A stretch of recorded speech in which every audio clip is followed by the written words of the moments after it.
রাধে রাধে। জয় শ্রীকৃষ্ণ, জয় ভগবান বুদ্ধ। দাপর যুগে মা যশোদা শ্রীকৃষ্ণকে জিজ্ঞাসা করলেন, হে কৃষ্ণ, তুমি সমগ্র জগতের স্রষ্টা, রক্ষণাবেক্ষণকারী ও বিনাশকারী। আজ আমাকে তুমি এমন একটি ব্রতের কথা বলো যা পালন করলে পৃথিবীতে কোনো নারীর বিধবা হওয়ার সম্ভাবনা থাকবে না, যে ব্রত পালন করলে সন্তান সুখ লাভ সম্ভব, যে ব্রত পালন করলে মানুষের মনোবাঞ্ছা পূর্ণ হবে। প্রশ্ন শুনে শ্রীকৃষ্ণ বললেন, হে মা, আপনি আমাকে সুন্দর একটি প্রশ্ন করেছেন। আমি আপনাকে এমন একটি ব্রতের কথা বিস্তারিত বলবো। সত্যযুগে এই ব্রত সর্বপ্রথম শুরু করেন কটিকা নামক এক সমৃদ্ধশালী নগরের ব্রাহ্মণ ধনেশ্বর এবং তার স্ত্রী রূপবতী। ঐশ্বর্য ও ধনসম্পদের অভাব তাদের ছিল না, যেটা ছিল তা হলো সন্তান সৌভাগ্যের অভাব। তারা ছিল নিঃসন্তান। সেই নগরে একবার এক বড় যোগী মহাপুরুষ এলেন। সেই যোগী সকলের বাড়ি থেকে অন্ন গ্রহণ করলেন, কেবলমাত্র ধনেশ্বরের বাড়িতে অন্ন গ্রহণ করলেন না। এতে ধনেশ্বর অত্যন্ত দুঃখিত হলেন। তিনি সেই যোগী মহাপুরুষের কাছে গিয়ে তাকে আকুল হয়ে জিজ্ঞাসা করলেন, হে মুনিবর, আপনি সকল গৃহ থেকেই অন্ন গ্রহণ করলেন, কিন্তু আমার গৃহে এলেন না কেন? এর কারণ কি প্রভু?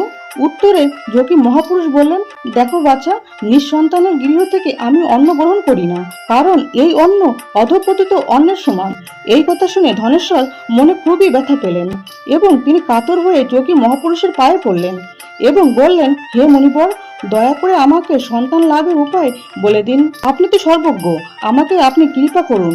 উত্তরে যোগী বললেন, তুমি মা চণ্ডী বা তার যে কোনো রূপে আরাধনা করো, তিনি তোমাকে পথ দেখাবেন। ব্রাহ্মণ তখন বাড়ি ফিরে গিয়ে স্ত্রীকে সব কথা খুলে বললেন এবং মা চণ্ডীর তথা মা কালীর আরাধনা শুরু করলেন। সেই দিন রাতে মা তাকে স্বপ্ন আদেশ দিলেন। মা বললেন, পূর্ণিমাতে যদি তোরা ব্রত রাখিস এবং ভগবানের উদ্দেশ্যে প্রদীপ প্রজ্বলন করিস, তাহলে তোদের মনোবাঞ্ছা পূর্ণ হবে। 32টা পূর্ণিমা এইভাবেই করতে হবে, তাহলে তোদের মনের ইচ্ছা পূরণ হবে। কাল ভোরবেলা ঘুম থেকে উঠার পর যে আম বৃক্ষটি দেখতে পাবি, তা থেকে একটি আম পেড়ে ভগবান শঙ্করকে স্মরণ করে তোর স্ত্রীকে আমটি খেতে বলবি।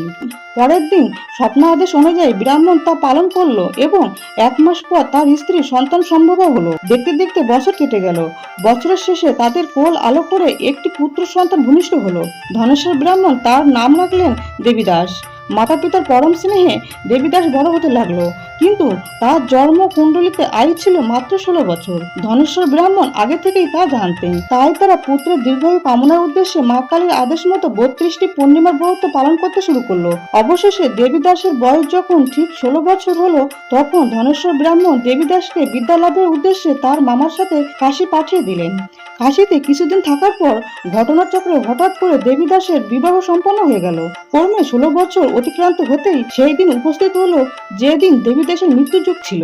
দেবীদাসের গৃহে হঠাৎ করে এক বিষধর সর্প তাকে ধ্বংসন করতে, কিন্তু কোনো এক অলৌকিক প্রভাবে সেই সর্প তাকে ধ্বংসন করতে ব্যর্থ হলো। অবশেষে স্বয়ং মহাকাল এলো তার প্রাণ হরণ করতে, কিন্তু দেবী ভগবতী তাকে বাধা দিলেন এবং তিনি ভগবান শঙ্করকে বললেন, হে প্রভু, দেবীদাসের মাতা পিতা সন্তানের দীর্ঘ আয়ুর উদ্দেশ্যে পূর্ণিমার ব্রত পালন করছে। আজও তারা ব্রত পালন করছে।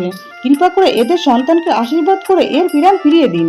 ভগবান শিব দেবী পার্বতীর কথায় অত্যন্ত প্রসন্ন হয়ে তার প্রাণ ফিরিয়ে দিলেন এবং দীর্ঘ পরম আয়ুর আশীর্বাদ করলেন।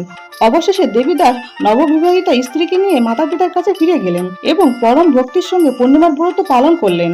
এইভাবে এই ব্রতের মাহাত্ম্যের কথা চারিদিকে ছড়িয়ে পড়ল। কথিত আছে, এই ব্রত যিনি পালন করেন তার গৃহে কখনো ধনের অভাব হয় না। অকাল মৃত্যুজনিত ভয় সেই গৃহে কখনো প্রবেশ করতে পারে না। পরিবারের সমৃদ্ধি ও সন্তান সুখ লাভের সৌভাগ্য লাভ হয় এবং সর্বোপরি এই ব্রত মনের সকল ইচ্ছাকে পূরণ করে। জয় শ্রীকৃষ্ণ, জয় ভগবান বুদ্ধ, জয় মা লক্ষ্মী। রাধে রাধে।